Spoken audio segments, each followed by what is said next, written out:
Bonjour tout le monde, bienvenue à notre webinaire d'aujourd'hui.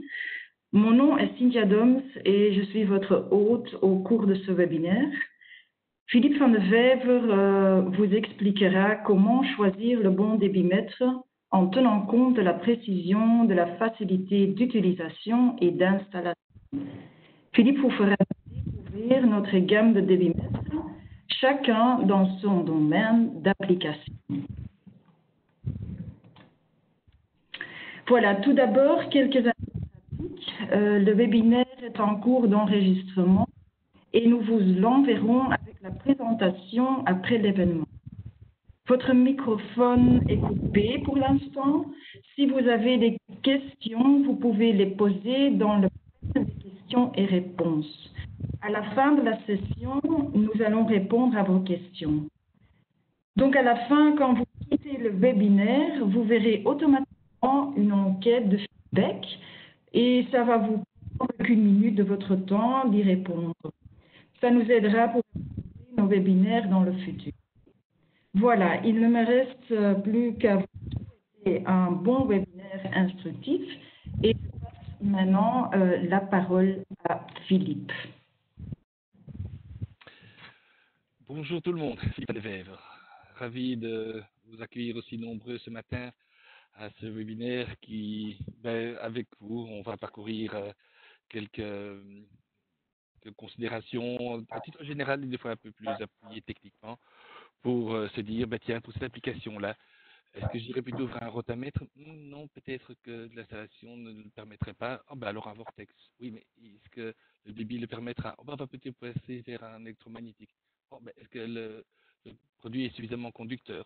Donc voilà, c'est tout ce genre de questions-là qu'on va parcourir ensemble et qui va nous mener à un genre de tableau de sélection qui dira, voilà, pour cette application-là, on va plutôt aller vers tel débitmètre plutôt que vers un autre.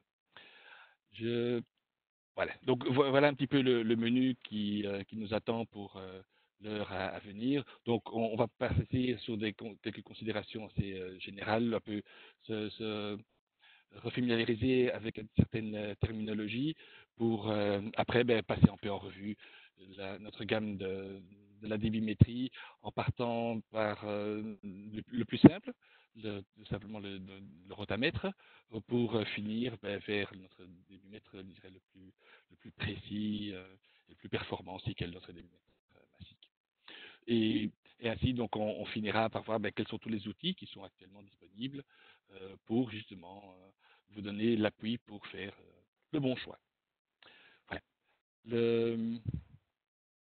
Voilà. Donc là, actuellement, effectivement, c'est une kyrielle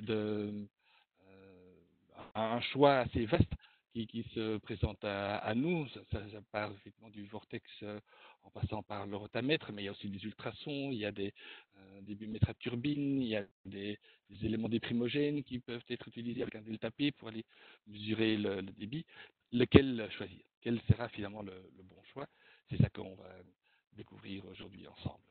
Donc, le débitmètre idéal, si pour autant il pouvait exister, ce serait effectivement un débitmètre qui aurait une gamme de mesures qui va de 0 à l'infini, et au-delà, si je veux dire, avec une installation qui serait aussi simple que de l'installer, puis on l'oublie, hein, plug and play, avec une perte de charge, parce que qui dit perte de charge, fatalement dit aussi perte d'énergie, qu'elle sera minimale, voire nulle, un coût pour 3 francs 6 sous, hein, comme toujours, la précision, évidemment, autant qu'on mesure avec la plus grande précision que possible, et qu'elle soit utilisable dans toutes circonstances, qu'il n'y ait pas de certaines contraintes. Donc vous comprenez déjà directement que ce genre de débitmètre-là, c'est un peu dans nos rêves qu'on va le trouver, et donc c'est pour ça qu'un choix s'impose pour pouvoir faire justement, prendre la bonne décision à ce niveau-là. Alors, d'autres considérations qu'il faut tenir en tête, c'est se dire, quelle va être l'utilité de ce débitmètre? Est-ce qu'il va juste servir à une indication locale, où on va juste voir, OK, il y a un seuil haut, un seuil bas, mais voilà, il a juste cette fonction-là. Donc là, on va plutôt partir vers un appareil qui est simple, avec une faible perte de charge, et une précision, une erreur, devrais-je plutôt dire, qui est dans l'ordre de à peine quelques pourcents. Euh, Par contre, si ce débitmètre va être utilisé dans le contexte d'un process control, ben, là, on va plutôt aller vers un débitmètre qui va avoir ben, surtout une bonne stabilité et à longue échéance, par la force des choses. Si l'application, alors plutôt dans le style, ben, il y a une transaction financière sous-jacente. Imaginez-vous, vous êtes avec un surplus de vapeur et votre voisin, ben, il a justement trop peu de vapeur, il dit, ben voilà, moi je peux t'en vendre. Oui, ben comment est-ce qu'on va mesurer ça? Ben, c'est le but que personne ne soit grugé, qu'on ne dise pas, ben voilà, je t'ai livré 40 tonneurs alors qu'en réalité, il n'en avait que 30. Il y en a un qui sera très content et l'autre très déçu. Je vous laisse imaginer qui sera content, qui sera déçu. Donc, toutes ces considérations-là sont aussi à prendre en compte quand on fait le choix du débitmètre. Alors, quelques termes, effectivement, qui sont des fois un petit peu galvaudés, qui ça fait mal de refaire le point à ce niveau-là, de dire ben, quel est des termes tels que l'exactitude, l'incertitude, la précision, des termes qu'on a tendance à confondre. Et donc, c'est pour ça, très brièvement, un bref petit rappel avec évidemment cette image que tout le monde connaît, hein, avec cette cible, où on va parler donc d'exactitude, en fait plutôt d'incertitude, vu que c'est un thème quantitatif, mais en fait l'exactitude, ça va être l'écart qui existe entre la valeur qu'on mesure et la valeur qu'on devrait mesurer. Donc, c'est ce que vous voyez alors traduit en anglais effectivement par accuracy. La précision, par contre, ça c'est la répétabilité, si on traduit directement de l'anglais repeatability, c'est à quel point les mesures sont en fait proches l'une de l'autre, ou l'une des autres plutôt. Donc, ce sont ces deux termes, donc incertitude, exactitude et précision, qui vont et aussi déterminer, ben, voilà, ce débitmètre-là présente une telle incertitude, c'est un peu trop élevé pour moi, je vais plutôt aller vers un débitmètre qui présente une meilleure exactitude. La précision, ce sera alors aussi une question d'installation, entre autres. Un autre terme qu'on emploie en anglais qu'on appelle le turn down, qui est alors plutôt, je dirais, un ratio, qui va nous indiquer, ben voilà, la gamme de mesures va de 1 à 10. Comme typiquement un rotamètre, on va de 5 à 50 normaux mètres cubes, litres heure. C'est ce ratio-là. Et ça aussi, c'est un paramètre qui est quand même assez important à tenir en compte pour voir que ok, la valeur que je veux mesurer, est-ce que ben, on est dans le ratio, dans le turn down. D'autres points qui sont effectivement tout aussi importants à envisager, ben, ce sont les conditions process. Et donc, voilà un petit peu toutes les conditions process auxquelles il faut quand même penser avant de faire son choix. Euh, Bien entendu, les plus évidentes qui sautent directement devant les yeux, ben, c'est la température et la pression, surtout quand on travaille avec des gaz. Mais quand on va vers des liquides, ben, ce sont les densités, les viscosités, le nombre de Reynolds, qui est une indication de la vitesse, quelle est la gamme de mesure qu'on doit pouvoir atteindre. Donc, ce sont vraiment les conditions process de base, je dirais. Et puis, ben, spécifiquement pour certaines applications, est-ce que le liquide est transparent ou pas? Si on veut utiliser un rotamètre avec une lecture locale et le liquide n'est pas transparent, ça va être dur pour encore lire l'échelle. Est-ce que le produit a une certaine conductivité électrique? Oui, non. Si pas, ben, ça peut exclure pour électromagnétique. Voilà. Est-ce qu'on est dans un flux biphasique, un flux liquide-gaz? Du coup, ben, ça exclut automatiquement aussi certains débitmètres. Est-ce que le produit est abrasif, corrosif? Donc, la compatibilité chimique, c'est aussi encore quelque chose de fort important, parce que bon, c'est pas le but non plus qu'après quelques mois, il ne reste plus rien du débitmètre, parce qu'il a été complètement rongé par l'acide, la soude ou autres produits oxydants. Donc, cette partie-là aussi n'est pas à sous-estimer, donc la compatibilité chimique, comme on appelle ça. Et alors, d'autre part aussi, ben, ce sont les conditions dans lesquelles on travaille. Et donc, c'est très important de voir que la différence entre ce qu'on appelle les conditions process et les conditions normales. Donc les conditions normales, au fait, impliquent qu'on se trouve à une température de 0 degré centigrade et à une pression de 1 bar absolu, donc pression atmosphérique en l'occurrence. Et donc dans l'exemple d'un gaz, c'est vrai que c'est surtout fort d'application pour un gaz, mais à ces conditions-là, l'azote, que j'ai pris ici comme exemple, on a une densité de 1,25 kg par mètre cube, et donc 10 mètres cubes, c'est 10 normaux mètres cubes. Par contre, si on passe en conditions process, où on prend par exemple 50 degrés et 25 bars absolus, 24 bars relatifs, vous voyez, déjà la densité, elle passe de 1 à 26 kg par mètre cube. Et donc, votre débit qui était alors à 10 normaux mètres cubes heure, elle passe à 0,5, 479 mètres cubes heure. Donc, la seule constante là-dedans, c'est le débit massique. La masse ne veut pas disparaître. Un kilo reste un kilo, que ce soit à 1 degré, à 3 bars ou à 100 degrés et à 150 bars. Un kilo reste toujours un kilo. Donc là aussi, bien faire attention que des fois peut-être mauvaises surprises qu'on pourrait avoir si on confond un peu trop facilement les conditions process et les conditions dites normales. Donc voilà un petit peu, je dirais, les différentes questions qu'on a gardées en mémoire. Et je propose de passer au deuxième thème, de dire quelles sont maintenant toutes les technologies que Yokogawa a à sa disposition et qui peut ainsi présenter une solution pour la mesure à effectuer.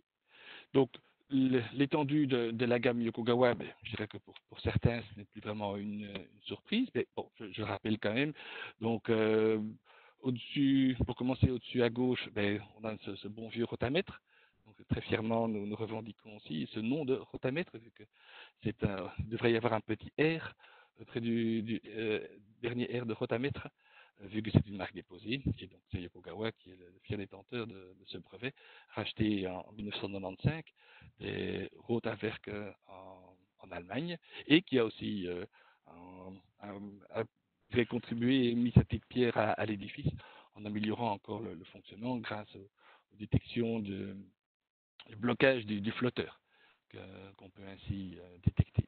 Ce sont les Vortex, c'est également le dispositif donc de mesure avec un delta P avec un élément déprimogène, quel qu'il soit d'ailleurs, que ce soit une plaque orifice, que ce soit un tube pitot moyenné, que ce soit des Venturi.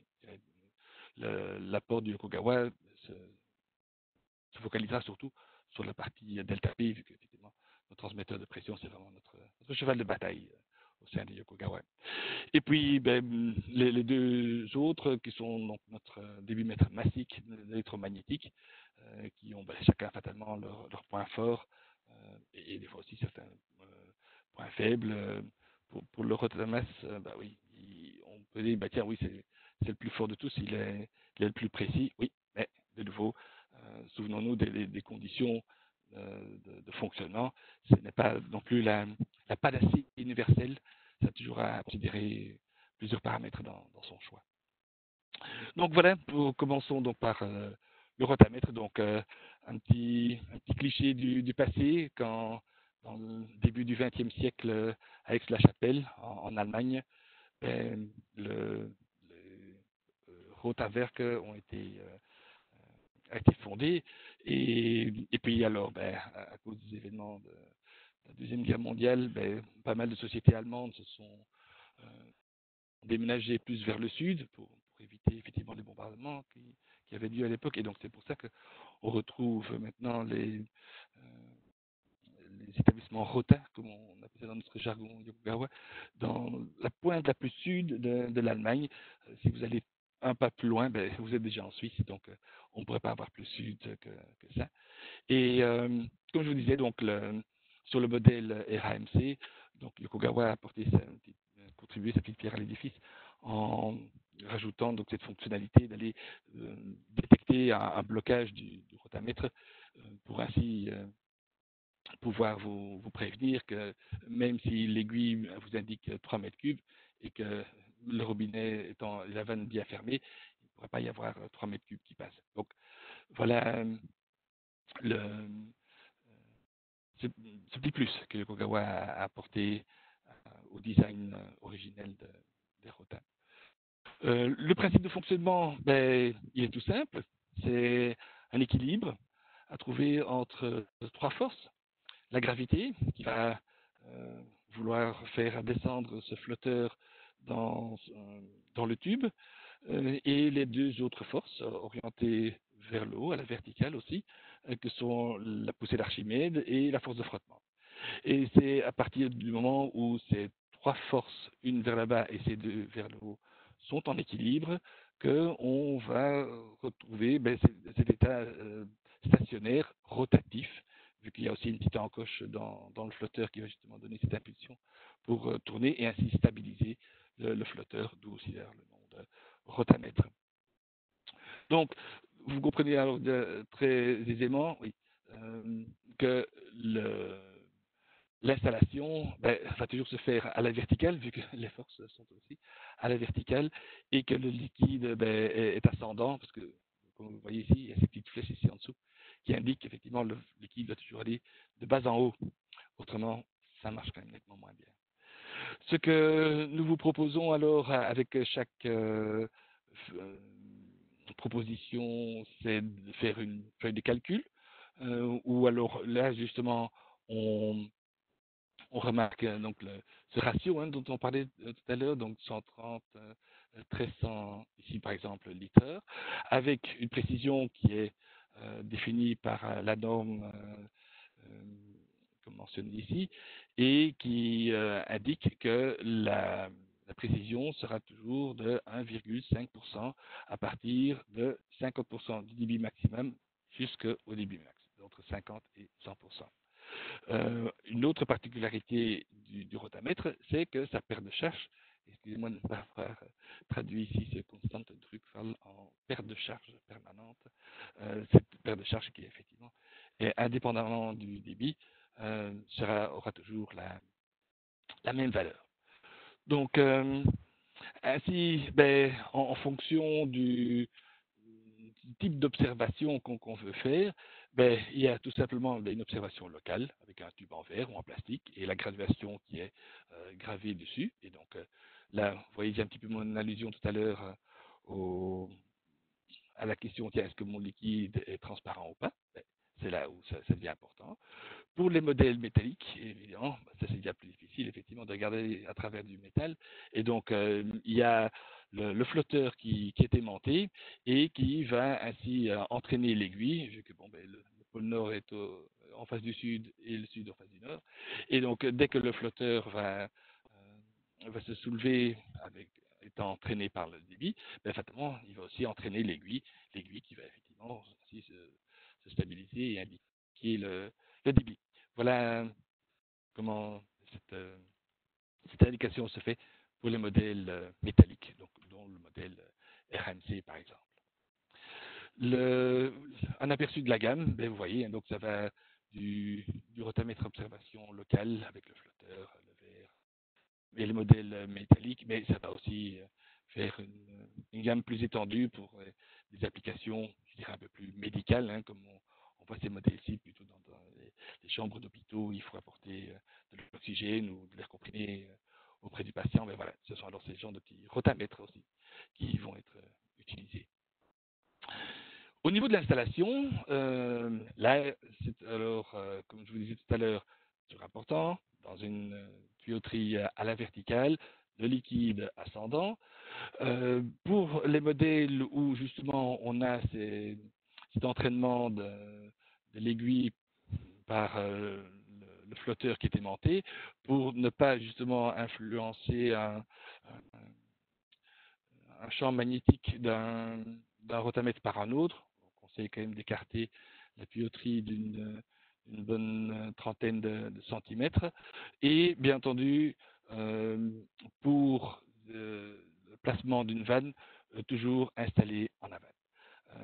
Au risque, sinon, si on met comme ici la la vanne en amont, c'est que dès que la vanne s'ouvre, il y a l'effet de la pression qui s'installe et le petit flotteur qui va se prendre un coup de catapulte et risque de rester bloqué euh, sur le float stop supérieur, bon, ce qui n'est jamais le traitement idéal à subir à un rotamètre. Donc, toujours quand on place une vanne à proximité d'un rotamètre, toujours le mettre en aval. Et donc, on peut en résumé, je dirais quels sont les avantages et les inconvénients d'un rotamètre.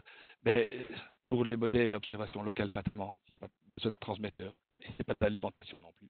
Il y a une bonne lisibilité. Le coût, ben, il est relativement faible, la construction d'un rotamètre l'étant tout autant, et ben, tout aussi applicable pour des liquides que pour des gaz. Les limitations, ben, comme je vous disais, hein, c'est le montage à la verticale avec un flux ascendant, une certaine sensibilité de fait au, au changement de viscosité ou de température qui a son impact sur la viscosité, vu que bon, notamment ces paramètres-là interviennent dans les calculs des forces que je vous ai montré tout à l'heure. Et pour les gaz, évidemment, c'est les fluctuations de pression et de température qui vont avoir leur impact dans le choix qui pourrait se porter vers un rotamètre ou pas. Donc voilà, je dirais un petit peu en résumé, ici d'une façon un peu plus graphique, quels sont les points forts, les points faibles et les points avec lesquels il faut tenir compte pour dire oui, tu peux plutôt aller vers un rotamètre ou non.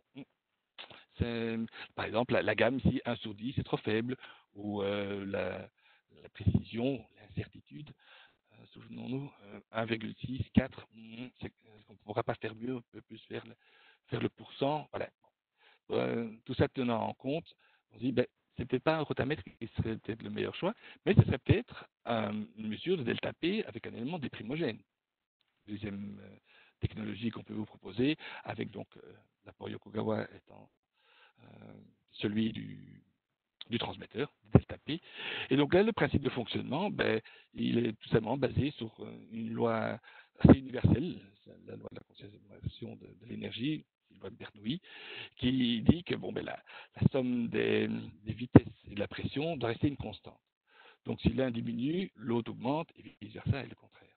Donc un rétrécissement, comme vous voyez ici dans le dessin, un rétrécissement, chaque fois ben, va causer un delta P, une différence de pression avant et après, et la relation qui existe alors entre justement cette mesure de delta P et la vitesse est donnée ici par cette équation. Donc on voit que une augmentation ou une diminution, je dirais, une diminution du delta P ben, va causer une augmentation du delta P ben, va causer une diminution de la vitesse au carré. Donc c'est aussi important de ne pas oublier de mettre son transmetteur avec un output en racine carrée. Autrement, on va obtenir des mesures qui sont quand même fort bizarroïdes. Encore quelque chose à tenir à l'œil, évidemment. Donc, comment est-ce que ce dispositif, en quoi consiste ce dispositif? Donc, il y a l'élément des primogènes, qui est alors un placographie, je vais vous montrer quelques exemples tout de suite, des lignes d'impulsion pour ainsi pouvoir mettre au delta P, donc au transmetteur de pression différentielle, de pouvoir justement mesurer cette perte de charge, ce delta P qu'il y a avant et après l'élément des primogènes. L'élément des primogènes qui peut être, comme vous le voyez ici, sous la forme d'une plaque orifice, c'est seulement une plaque avec un trou dedans, tout simplement. Et ça peut aussi être un venturi, un pitot moyenné, des pitots qui sont alors combinés avec des venturi. Donc là aussi, pas mal de possibilités existent pour des applications où, par exemple, les diamètres de tuyauterie sont tellement grands, des DN 300, 400, 500, où ça deviendrait impossible d'aller installer un débitmètre, un vortex ou un autre type de débitmètre de ce genre. Et donc, ainsi, l'installation quand même fort simple et, et tout à fait appropriée, je dirais, pour ces larges diamètres.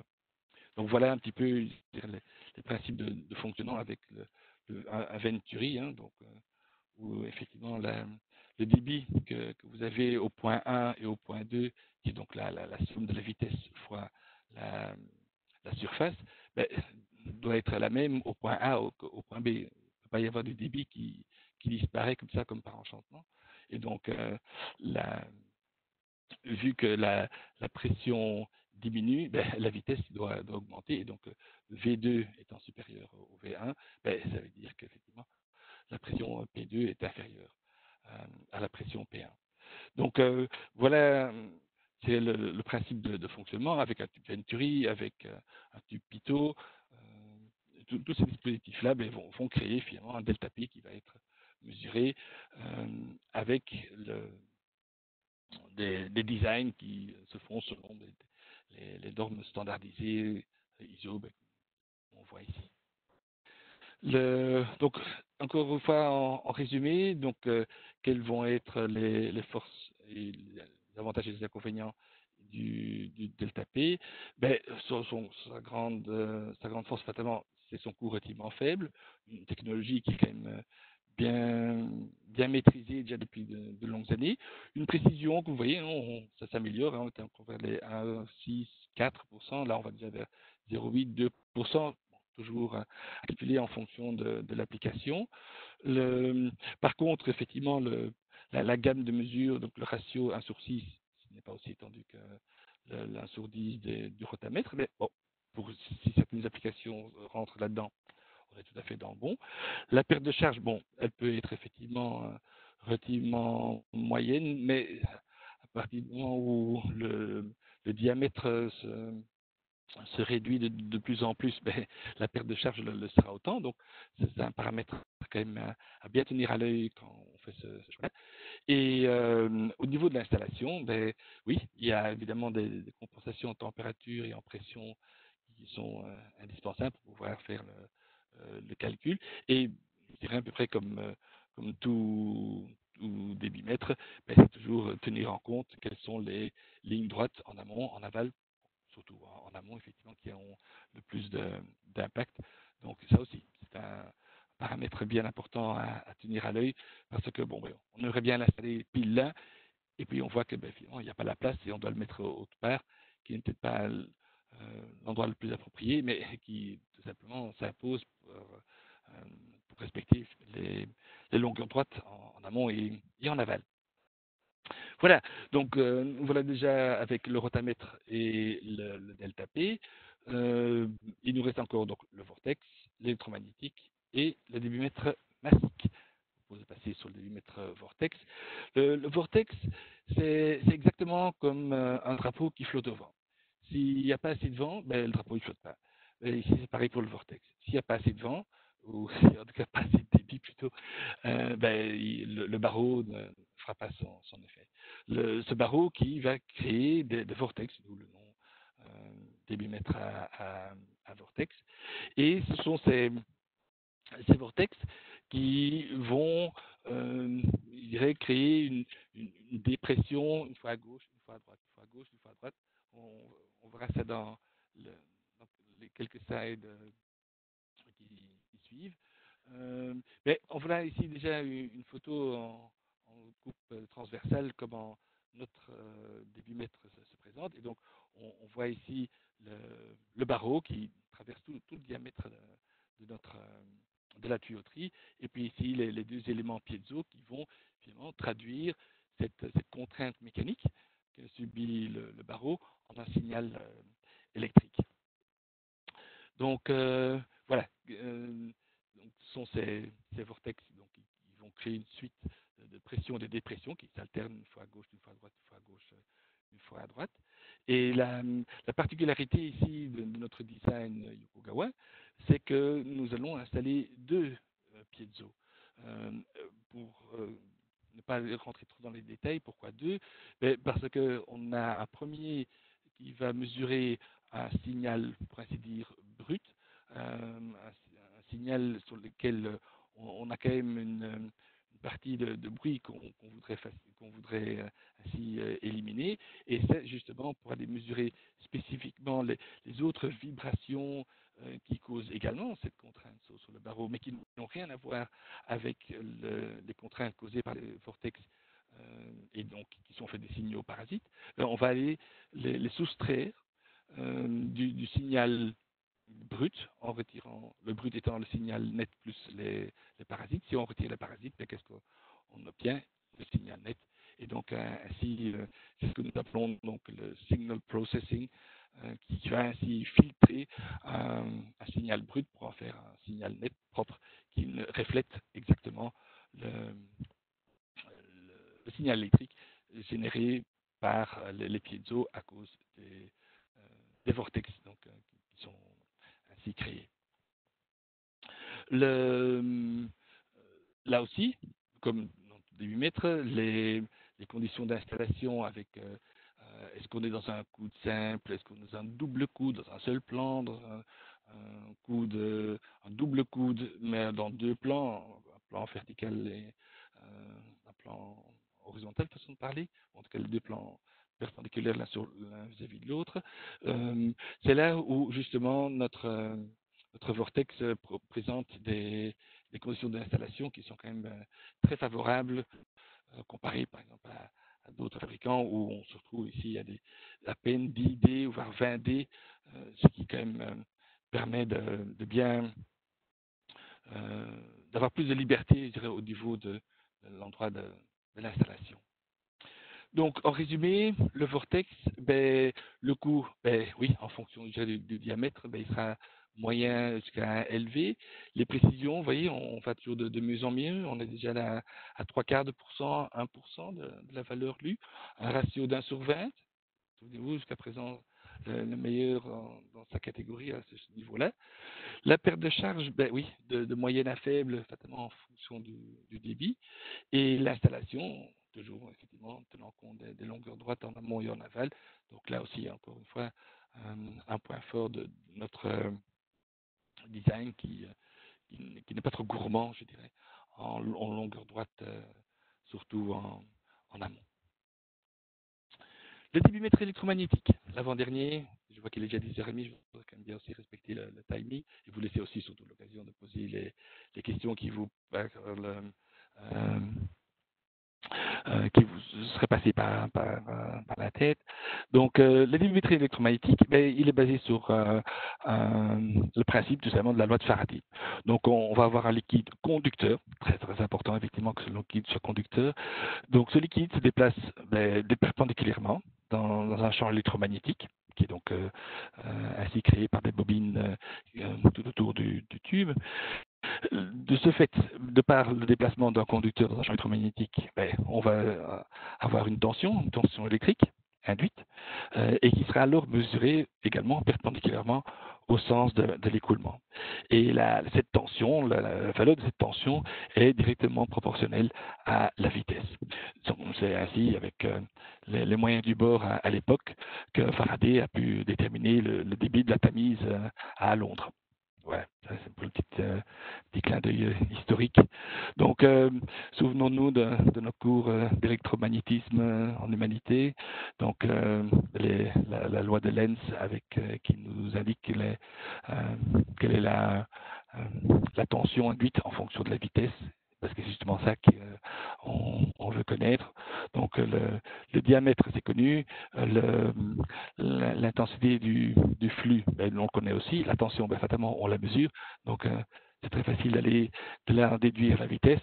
Qui connaît la vitesse et le diamètre, ben, fatalement, qui connaît le volume et donc le débit. Donc là encore, une particularité qui permet à Yokogawa de se distinguer des autres fabricants, c'est le principe de ce qu'on appelle le dual frequency excitation. c'est en fait la question, voilà, pour générer maintenant ce champ électromagnétique, est-ce que je vais utiliser un courant continu ou vais-je utiliser plutôt un courant alternatif? Un courant alternatif avec la fréquence qu'on connaît, 50-60 Hz. Le courant continu a ses avantages que on va avoir une bonne stabilité, fatalement, on mesure pendant tellement de temps, mais l'inconvénient, c'est qu'on mesure tout. Et donc, tous les signaux parasites qui pourraient apparaître après X moments de mesure, ceux-là, on ne les a pas quand on va commencer à alterner ce champ électromagnétique avec une fréquence, comme vous voyez là, donc 50-60 Hz. Donc là, on va avoir bien entendu l'avantage d'avoir une réponse rapide, fatalement on mesure aussi de façon rapide, on va être, pour ainsi dire, mieux immunisé contre les signaux parasites, et donc l'idée était de dire, voilà, chaque dispositif a ses avantages, ses inconvénients, mais l'inconvénient de l'un, c'est l'avantage de l'autre.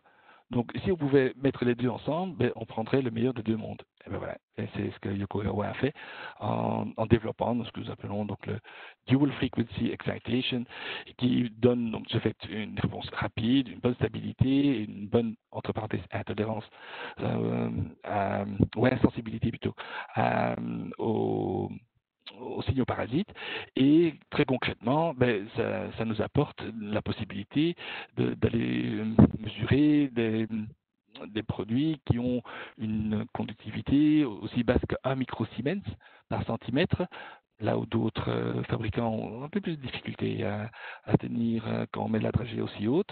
Et donc, c'est des applications où on ne penserait pas directement à utiliser un électromagnétique. Je pense par exemple aux mesures de condensat, qui sont par définition des produits qui ne sont pas très conducteurs.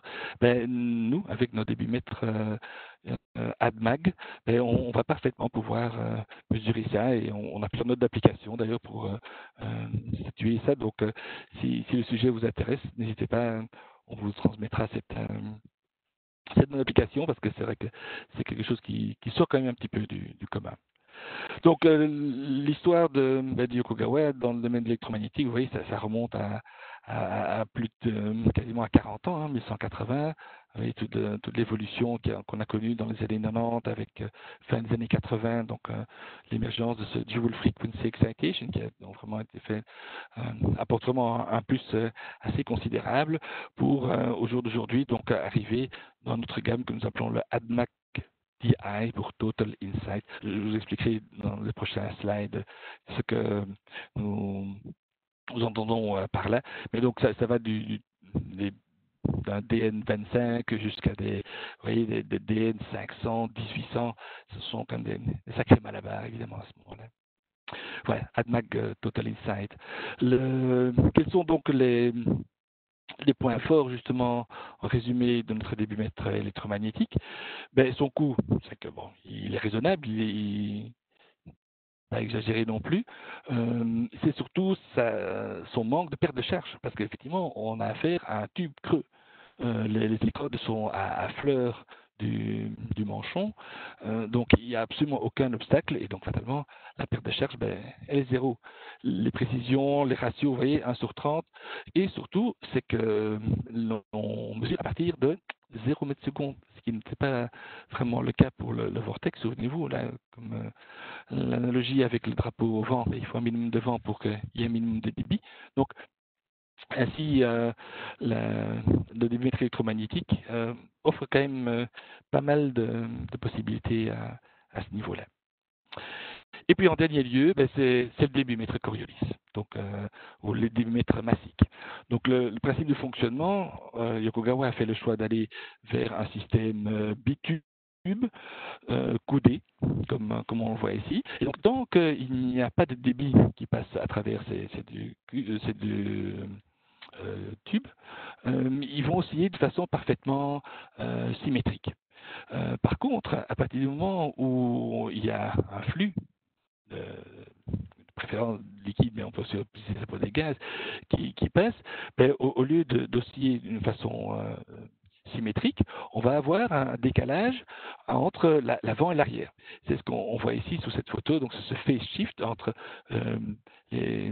l'écart qu'il y a, je dirais, entre les deux tubes ici à l'avant et à l'arrière, peu importe dans le sens qu'on prend. Cette indication-là, donc ce déphasage, va nous donner une indication du débit massique. Mais ce n'est pas la seule information qu'on peut en retirer.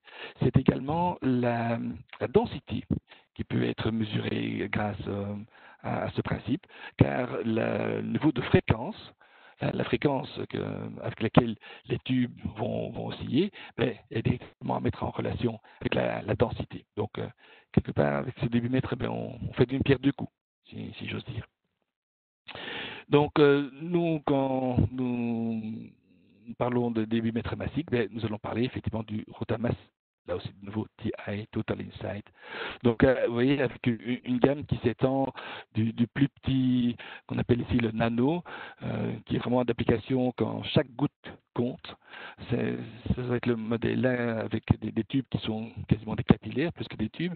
Et ainsi, ben, on progresse vers des plus grands débits quand il s'agit de travailler dans des conditions de haute pression, quand il faut vraiment aller chercher une précision, pour ainsi dire, à 5 chiffres après la virgule, façon de parler. Mais par exemple, si vous êtes dans des applications plus orientées pharmaceutiques, food and beverage, avec les connexions qui tricotent comme on voit ici, ou si vous êtes dans des débits où on n'est plus en kilos, mais en dizaines ou centaines de tonnes par heure, ben là on va vers le modèle giga, qui est vraiment une grosse pièce, comme on dit en wallon. Donc, l'idée de Total Insight chez Yokogawa, c'est quoi? Ben, c'est au fait de tenir à l'œil le débitmètre tout au long de son cycle de vie, d'où la représentation ici aussi sera un cercle. Donc, à chaque étape de sa vie, ben, on va pouvoir l'interroger et dire, ben, mon ami, dans quel état es-tu? Comment vas-tu? Et donc, c'est là où, justement, je prends ici en particulier l'aspect maintenance manager qui va nous permettre de se dire, ben voilà, dans quel état sont mes tubes? Est-ce que le produit qui est déjà passé maintenant dedans pendant 1 an, 2 ans, 3 ans, est-ce qu'il a causé de la corrosion, de l'abrasion? Est-ce qu'il y a eu une accumulation? Parce que, évidemment, ça veut dire que la masse intrinsèque des tubes a aussi diminuer, soit augmenter, et donc par la force des choses, ben, c'est la fréquence de résonance qui va ainsi connaître une évolution dans un sens comme dans l'autre. Et c'est justement ce paramètre-là qu'on va pouvoir mesurer avec cette option que nous appelons le Tube Check, Tube Health Check, donc le contrôle de santé des tubes, et on va ainsi garder et faire une mesure régulière de la fréquence de résonance du tube. Et ce rapport est alors, ces mesures sont alors coulées dans un rapport comme vous le voyez là, et également disposées de façon graphique, de sorte que on pourrait est indiqué une tendance qui va nous dire, ben voilà, dans l'échelle ici est une échelle de temps, va nous dire, ben voilà, dans X semaines, mois, années, ben, on va dépasser le seuil de 2%, 3%, 4% d'écart entre la valeur à ce moment-là et la valeur initiale quand le tube a été installé au moment de sa fabrication. On dit, ben voilà, il serait temps d'aller voir ce qui se passe et ainsi faire un nettoyage, surtout s'il y a eu de l'accumulation. Et donc, ainsi, une recalibration s'impose alors une fois qu'on a dépassé un certain seuil. Donc, une information qui est quand même assez intéressante à suivre pour dire, ben voilà, maintenant, je recalibre mon débitmètre parce qu'il est temps. Pas tant parce que il y a 1 an qui s'est écoulé et on a toujours fait comme ça. Non, il y a une raison bien détaillée pour aller justifier ça. Et donc, encore une autre particularité, effectivement, de notre débitmètre massique, et dont c'est justement un de ses points forts, c'est le principe de la cage flottante. Et donc, qui est des tensions, des compressions, des forces mécaniques qui iraient étendre ou comprimer l'unité de mesure qu'on va ici donc en vert et qui, bon, fatalement, va avoir un effet sur cette fréquence de vibration.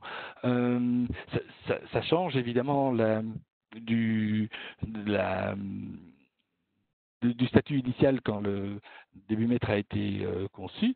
Mais ici, justement, grâce à cette construction donc, de cages flottantes, des vibrations, des contraintes mécaniques vont en fait s'effectuer sur l'enveloppe extérieure et ainsi épargnant l'enveloppe intérieure de toutes ces contraintes.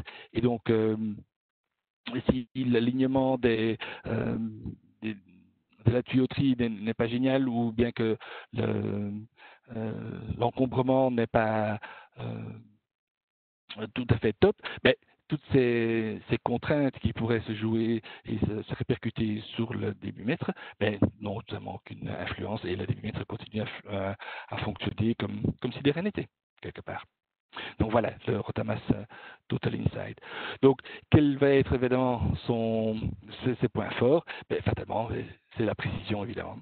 C'est la précision, ce sont les ratios, vous voyez, 1/20, une perte de charge moyenne à élevée. Fatalement, si vous, par un système bitube, si vous voulez faire passer de la pâte à crêpes, c'est pas trop génial non plus parce qu'il y a une telle viscosité, ça va donner une perte de charge trop importante.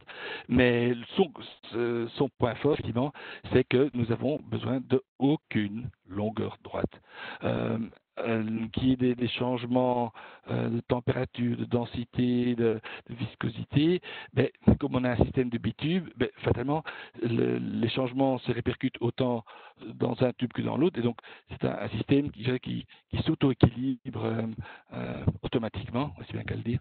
Et donc, ça aussi, justement, des points forts qui distinguent notre débitmètre massique.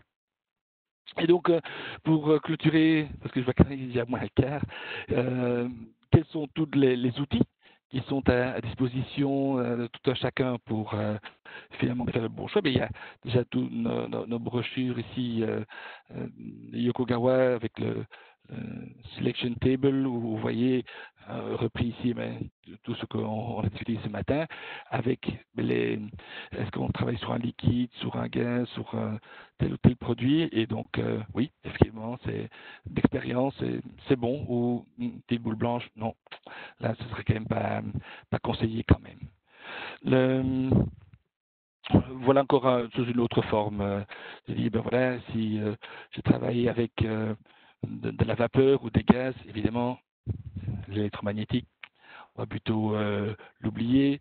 Si le liquide n'est pas conducteur, évidemment, le magnétique, on va l'oublier.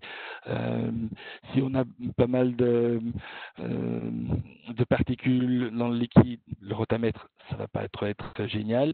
Par contre, si on est dans des débits relativement faibles ou même des produits cryogéniques, aucun souci, le rotamètre va parfaitement pouvoir faire le boulot. Voilà. Donc ici, en résumé, je dirais les différentes technologies qu'on a pris en revue ce matin, chacun avec leurs points forts et leurs points faibles, ou leurs inconvénients, on va plutôt dire ça comme ça. Et ça m'apportait à la séance des questions et des réponses. Donc, déjà, je vous remercie pour votre attention. J'espère que ce n'a pas été trop long non plus, parce que je vois quand même qu'il est déjà moins 10. Donc, voilà, c'est si tu as recueilli des questions de nos participants, ce sera avec plaisir et avec l'appui de mes deux collègues. Je remercie d'ailleurs Bernard Levesque et Stéphane Gromada qui me donnent l'appui nécessaire pour répondre d'une façon la plus performante, je dirais, à vos questions. Voilà. Oui, bonjour tout le monde. Philippe, pour l'instant, je n'ai pas reçu de questions, donc okay. Je regarde s'il y en a quelques-uns. Pas pour l'instant. Pas pour l'instant. OK.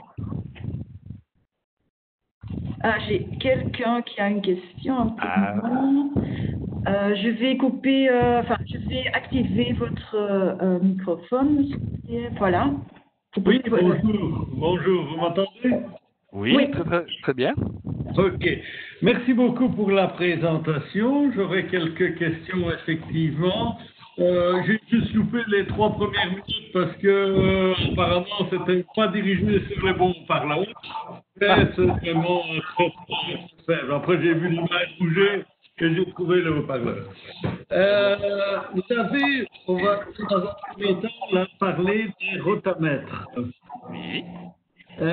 Donc des rotamètres magnétiques à aiguille. Donc. Oui, tout à fait, exactement. Est-ce que dans cette gamme de rotamètres, également, on peut en retirer un signal 420 millilitres ou autre? Absolument, absolument.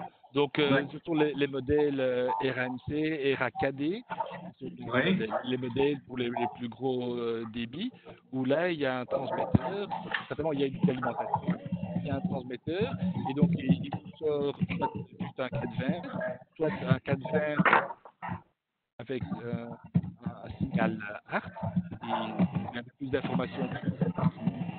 Donc oui, c'est parfaitement possible, alimenté au 24 volts, 220, 230. Tout ça est possible, effectivement. Mais plutôt donc dans les modèles, comme je dis, RAMC, RAKD. Il faut prendre un slide pour vous indiquer. Ok. Alors, si on considère, justement dans l'hypothèse, qu'on peut, avec chacun de vos types de dévices là, analyser le même fluide. Maintenant, je vais parler le moins cher, forcément, c'est le rotamètre. Exactement. Alors, on va dire que lui, la valeur quotidienne, on va dire que c'est 1. Ce que vous faites, c'est les rapports. Et après, en changeant de technologie, voir un peu de rapport de prix, si vous voulez. Donc, il y a, après, je présume que c'est le diaphragme qui est le suivant dans la gamme de prix. Tout à fait. Très bien. Et quel est par rapport, si je mets 1 pour un rotamètre, un diaphragme, ce sera combien de fois le prix du rotamètre? Le prix de, et puis je me trouvais compris. Le rotamètre, dans le sens qu'à la limite, on va dire 100 litres, 100 litres avec le rotamètre. Si on imagine un diaphragme de 100 litres, je suis d'accord que des fois, ils sont adaptés à des plus gros débits. On est bien d'accord. Pour moi, avoir un ordre de grandeur pour toutes les différentes technologies. Oui, c'est tout à fait possible. Cependant, j'aurais peut-être bien besoin de données peut-être un peu plus concrètes pour vous parler de 100 litres.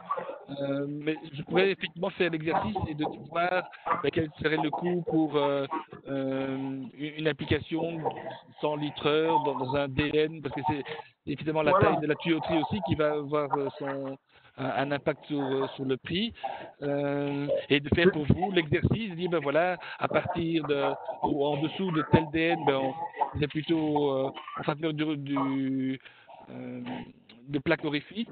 Au-delà d'un certain DN, ce sera plutôt le rotamètre qui sera le plus économiquement le plus intéressant.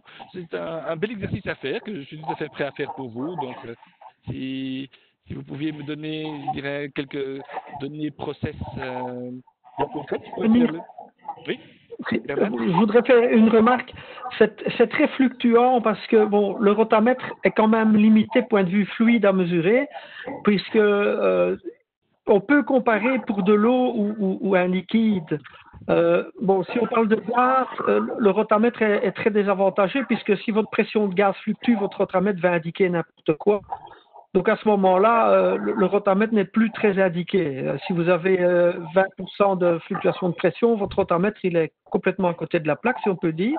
Il y a aussi une grosse limite au rotamètre, c'est quand on arrive dans des diamètres au-dessus de 100 mm, ça commence à devenir beaucoup moins faisable. Donc en général, on fournit rarement un rotamètre au-dessus d'un DM100. Donc, vous voyez, il y a vraiment plusieurs paramètres, mais je dirais le rotamètre est le plus intéressant sur des liquides à petit débit, si on peut dire comme ça, ou petit diamètre. Le delta P avec une simple plaque à orifice, un rotamètre DM100 ou une plaque à orifice avec un capteur de delta P, ça va être plus ou moins le prix d'achat similaire, mais par contre, à placer, pour le rotamètre, on a 2 briques et une coupure dans le tuyau.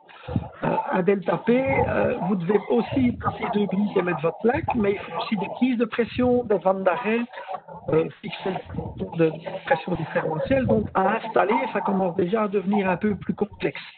Si c'est de l'eau, c'est pas encore trop grave, mais quand on a des produits un petit peu plus dangereux ou corrosifs, etc., on n'aime pas trop d'avoir des petites vannes, des tuyaux. Pour un bout corrosif, ça, on est tout à fait d'accord. Ce que je voulais voir en finalité, peut-être que le rotamètre n'est peut-être pas bien rajouté là-dedans parce qu'il s'éloigne complètement des gammes de mesure des autres appareils, mais c'était pour un peu avoir des différentes technologies, si vous voulez, quoi. Quand j'utilise telle technologie, c'est mon prix par rapport à une autre technologie, quoi. C'est un peu ça la base de la question. Alors, encore une fois, je dirais, présentez-nous un cas concret et nous développerons ça avec plaisir et nous présenterons alors les résultats de différents paramètres, coût, gamme de mesures, précision, incertitude, et ainsi, en un coup d'œil, on voit quelle sera la technologie la plus appropriée pour cette application-là en particulier. D'accord. Est-ce que vous avez mon mail puisque je suis inscrit, est-ce que vous pourriez m'envoyer une adresse à laquelle je pourrais envoyer demande? Absolument. C'est soit à mon adresse personnelle, sinon à l'adresse générale info@yokogawa.com. Et vous faites référence au webinaire qui a eu lieu donc, aujourd'hui. Et je m'appelle à la tâche. Ok. Alors, oui. Philippe, on a encore reçu quelques questions. Je vais lire la première question qui vient de Stéphane Romada. Existe-t-il un outil en ligne pour sélectionner le bon débitmètre? Oui, il existe effectivement actuellement notre Flow Configurator, qui est donc un outil en ligne, donc c'est www.flowconfigurator.com et qui va vous permettre de faire un dimensionnement et de voir, ok, est-ce que avec les paramètres que j'ai, température, pression, débit, est-ce qu'un rotamètre va pouvoir le faire? Est-ce que le vortex va pouvoir le faire? Est-ce que le débitmètre matique va pouvoir le faire? Oui, non. Et, ainsi, oui. Cette réponse-là est directement disponible à partir du moment où on s'inscrit, qu'on crée un compte et on va pouvoir le dimensionnement soi-même et justement voir la réponse à ta question. Oui. Ok, merci. Encore une autre question. Avez-vous quelques bonnes pratiques?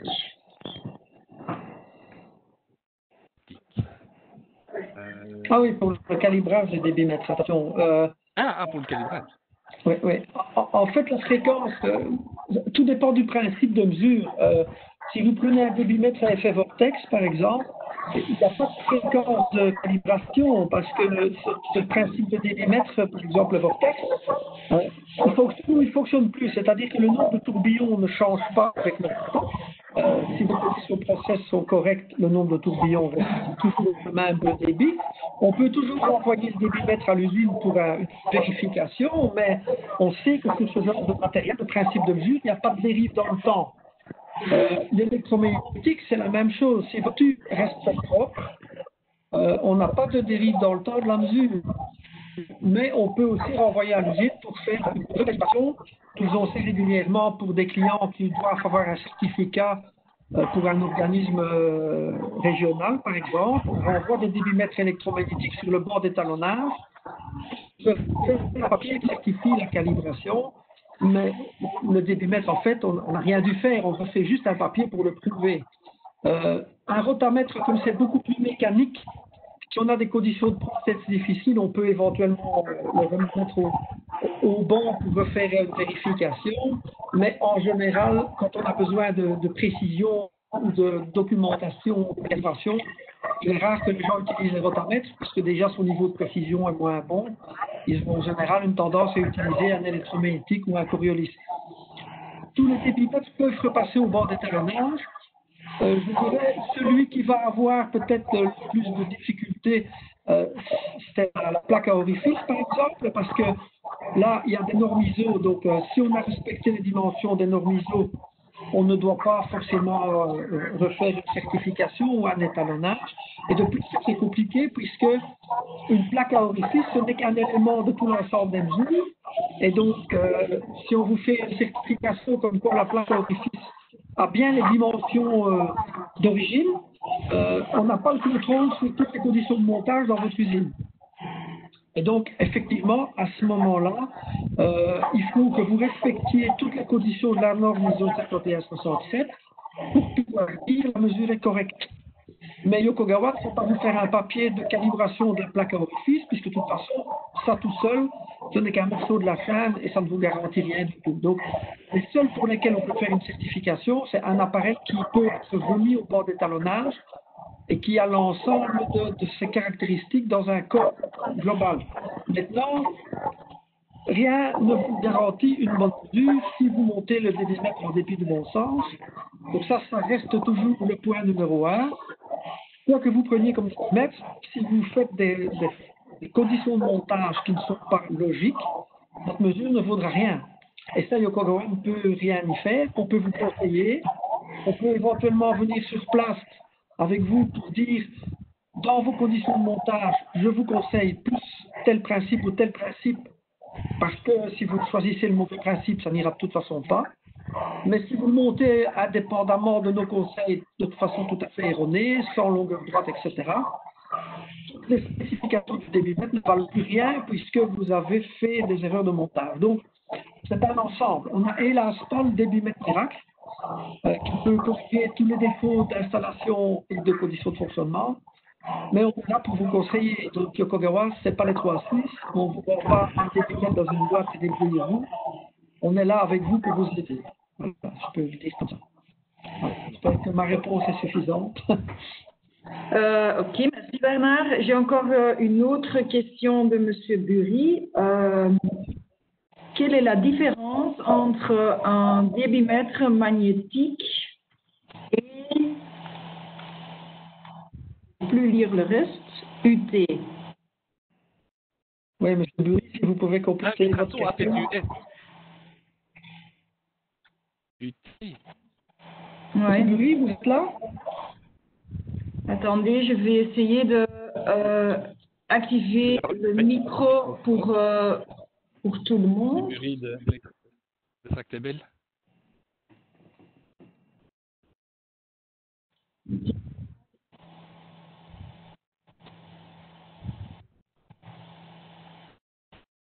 Ok. Tout le monde doit maintenant avoir...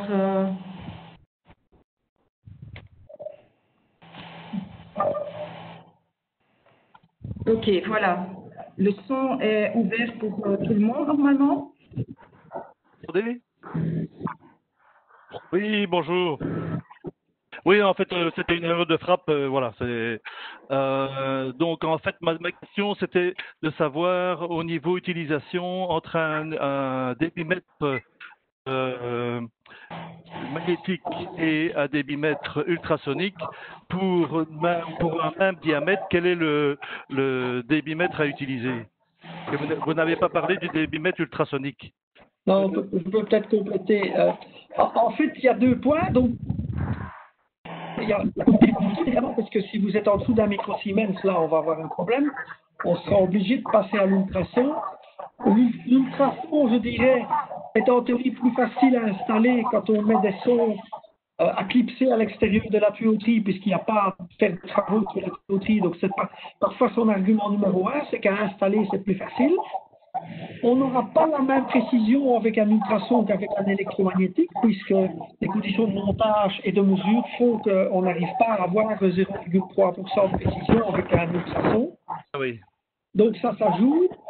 Maintenant, sur les applications, quand on est sur une chaudière chez Electrabel ou des applications avec des chaudières à haute pression, des circuits à haute pression, en électromagnétique, on a des contraintes de pression. Donc on ne peut pas forcément monter à des très haute pression avec un électromagnétique.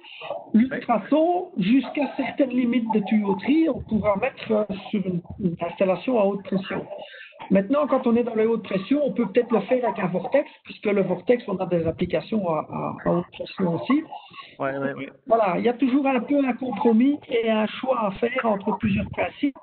Comme on disait, on n'a pas le principe miracle, et il y a toujours quelque part un inconvénient. La température, ça va, et au niveau prix, entre un magnétique et un ultrason? Mais un petit débitmètre électromagnétique, allez, je dirais jusqu'à des DN 200, 300, 400, l'électromagnétique va être intéressant. Si on doit partir dans des gros diamètres, en général, c'est plus facile avec l'ultrason.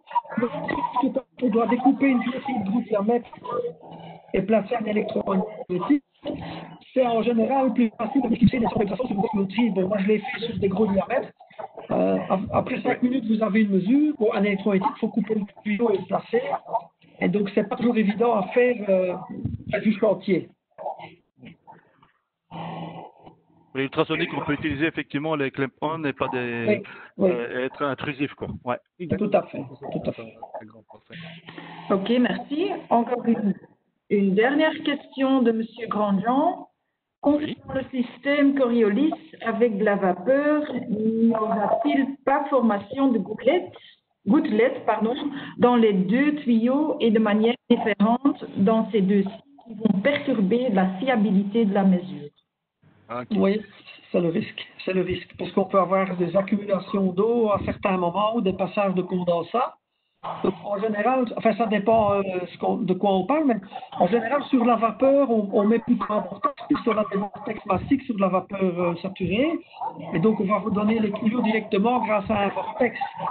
Et donc, avec la forme du Coriolis, la perte de charge, etc., sur des débits vapeur, les gens, en général, n'apprécient pas trop. Et si vous devez faire un plus gros débit dans un gros diamètre, le budget d'un Coriolis comparé avec un vortex ou une mesure différentielle classique va devenir un peu problématique. En plus, les Coriolis, si on monte à haute température, de la vapeur surchauffée, des choses comme ça, c'est pas possible. Donc, voilà. Mécaniquement, le Coriolis va peut-être poser certains problèmes qu'on n'aura pas qu'un vortex, puisqu'un vortex, on va pouvoir faire une mesure massive, monter à 80 mètres secondes, ça va encore fonctionner. Donc, voilà. Là aussi, c'est toujours en fonction des conditions de process. On n'a pas le débitmètre miracle, on a un choix à faire et un compromis à faire. Malheureusement, c'est toujours la même chose. Stéphane, je ne sais pas si tu as une remarque à ajouter, mais... Oui, bonjour à tous. Effectivement, un Coriolis sur de la vapeur, on a des installations qui tournent sur de la vapeur. Après, le risque, effectivement, c'est les condensats, c'est la formation de gouttelettes. Donc, il faut toujours bien faire attention à ce point-là. C'est pour ça que sur des applications, que ce soit en vapeur surchauffée, parce que nos Coriolis tiennent jusqu'à 350 degrés ou sur de la vapeur saturée, on va préconiser une installation vraiment du Coriolis au plus haut de ce qui est possible sur vos installations. Et idéalement, donc sur une canalisation verticale à flux ascendant.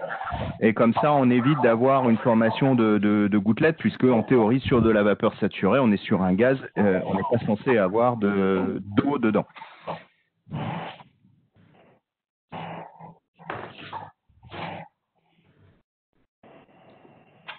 Ok. Pour l'instant, j'ai plus de questions. Il est déjà 11h10, donc si il y a des questions, on va clôturer la session. Philippe, si vous êtes d'accord. Ben, j'ai pris beaucoup de plaisir à vous présenter et encore merci de vous être inscrits aussi nombreux et d'aussi avoir participé aussi nombreux à cette session. Et donc, oui, un grand merci de la participation. Ok, merci tout le monde. Merci Philippe et Bernard et Avec Stéphane plaisir. pour votre assistance aujourd'hui.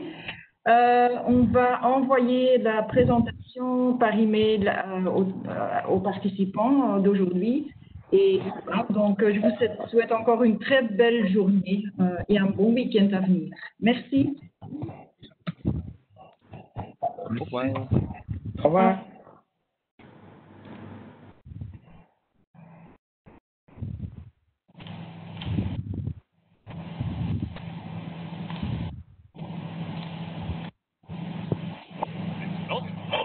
Non, c'était bien. C'était excellent. Oui. Oh, un peu d'ambition dans la vie. Un peu d'ambition, que diable. Voilà. Fort bien, Tout le monde est parti, sauf les gens de Yokogawa. C'était bien. C'était bien, bravo. Je prends ça comme un compliment. Oui, c'était très bien, Philippe. Et les questions et réponses à la fin, c'était très bien. Oui. C'était assez interactif, oui, absolument. Oui. C'est pour ça que j'ai coupé le micro de tout le monde. C'est plus interactif si on entend les gens. Exactement. Oui. Par contre, je ne sais pas si vous avez eu la même chose, mais moi j'ai un bruit de fond bizarre en permanence, comme s'il y avait quelque part un micro qui capte quelque chose de mauvais, je ne sais pas. C'est pas ton petit champignon qui... Tu travailles avec ton petit champignon là où tu es... Non, je ne l'ai pas. C'est bizarre. Ouais. Après, dans la mesure où il y a un intervenant qui parle, même les coordinateurs, c'est mieux de couper vos micros.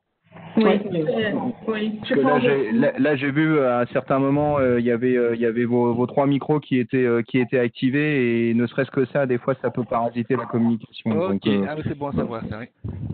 C'est vrai que pour Bernard, à ce moment, j'avais quand même un peu de peine à comprendre la première question de la personne. Ok, elle avait peut-être un accent un peu à couper au couteau, mais n'empêche, la qualité du son ne facilitait pas la compréhension.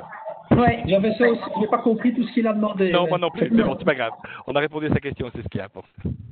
si vous voulez, c'était avoir vraiment une idée de grandeur.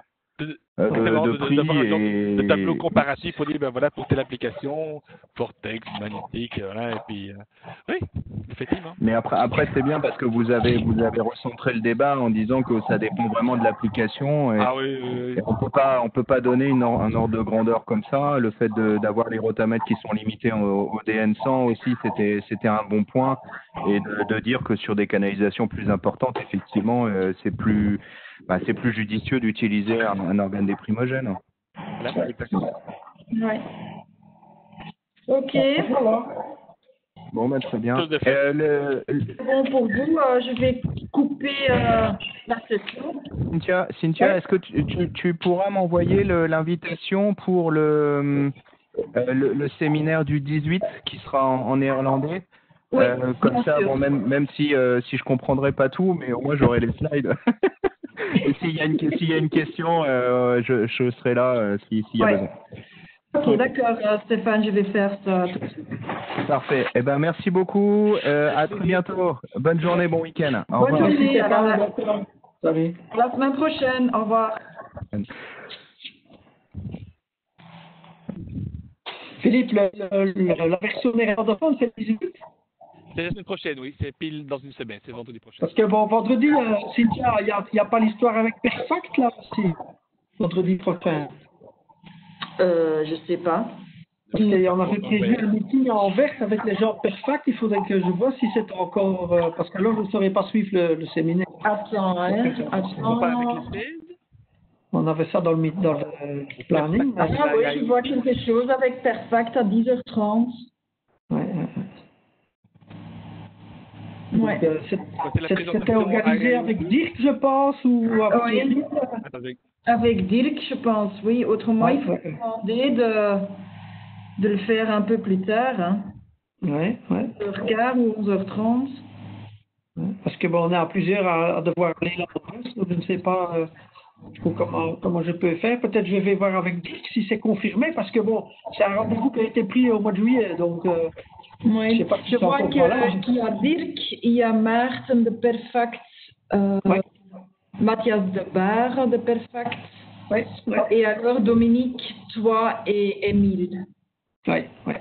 Je ne sais pas si c'est toujours valable ou pas valable. Je téléphone à Dirk pour lui demander, parce Oui. que Et si jamais peut-être c'est changé. le mettre un peu plus tard, si c'est possible. Si c'est possible, parce qu'évidemment, si tout le monde a pris rendez-vous pour ce truc-là à cette heure-là, ça va être compliqué Ouais. de changer. Hein. Oui, C'est un peu, oui, c'est un vrai. peu scary. OK. Ouais. Mais c'est bien, tu fais l'assistance de Philippe, tu donnes les réponses aux questions sur les débitmètres s'il y a un problème. Hein. Oui, bien sûr. Why Les not? yeux fermés, les doigts dans le nez. Non, on peut peut-être demander. Par contre, Philippe, si je ne sais pas être là, on peut peut-être demander à Gert. C'est en point de vue Oui, débitmètre pour t'aider. Hein. Attends, parce que je pense qu'il y a Jimmy qui, Oui, Jimmy. Hein. Oui. qui est inscrit. Bon, il y a Ok. Stéphane. Bon, Ouais. là, Ouais, bah, si Jimmy est là pour t'assister, je pense qu'il n'y a pas besoin de moi en plus. Hein. oui, C'est pas un problème. voilà, exactement. Exactement. Ok, Donc, Oui. ça va. Jimmy Ça va, sera alors, bon. là et je vais encore lui demander Mais pour c'est vrai que- inscrire, mais il s'est inscrit. Et Ça est-ce va. que dire que c'est inscrit pour vendredi prochain? Ça, je ne sais pas. Je pense pas l'avoir vu dans le. Oh, oui. Je pense pas l'avoir vu Vendredi dans. prochain. Oui. Attends, je vais. Si tu me passes la balle, Philippe, Ah oui, je sais pas ça. Va. je sais mettre ça Voilà. sur l'écran. Attends. Ok. Mhm. Néerlandais. Ça se peut qu'entre-temps, il y a encore des inscriptions, mais je dois une fois faire un update. Petit moment. Allez, qu'est-ce qu'il y a maintenant? Mon PC, aujourd'hui, c'est vraiment, il veut pas Oui, il a envie de passer un week-end être celui-là. avec moi, parce que, ok, qui va, hein? Mhm. Il y a des Pays-Bas aussi, mais. Oui, il y a Maarten de Jong du Pays-Bas, Gianni Melchiorre, il y a Kim Vanessa, c'est quelqu'un de marketing, il y a Johnny Baum, You name et it. alors Jimmy et Tracy. Ah, Tracy aussi. Ok. Oui, oui, Ok. ok. Et je vais envoyer un update des participants, enfin, de ceux qui se sont inscrits lundi prochain. Oui, très bien. Ok. Voilà. Merci Cynthia. Une Merci bonne à journée. vous Hein. aussi. S'il te plaît. Une bonne journée. Ah oui, à toi aussi. Un bon week-end. Hein. Allez, à bientôt. Absolument. À Portez-vous bien. bientôt. À Au bientôt. revoir. Ciao, ciao. Merci, bonne journée. Voilà. Salut Bonne journée. Bernardo.